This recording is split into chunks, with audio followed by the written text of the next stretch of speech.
देखें,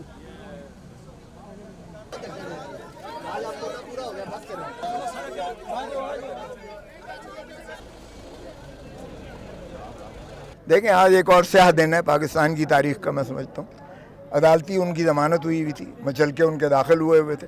इसके बावजूद चेयरमैन नायब ने वारंट गिरफ्तारी जारी की है और जरदारी साहब ने अपने आप को वॉलंटरली जो है पेश कर दिया।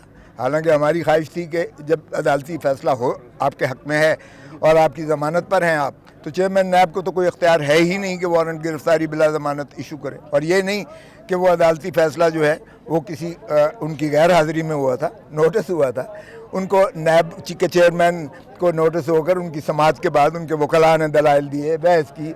अदालत जो मजाज थी उसने दफ़ा 91 की दरख्वास्त तस्लीम करते हुए हमसे मचल के लिए।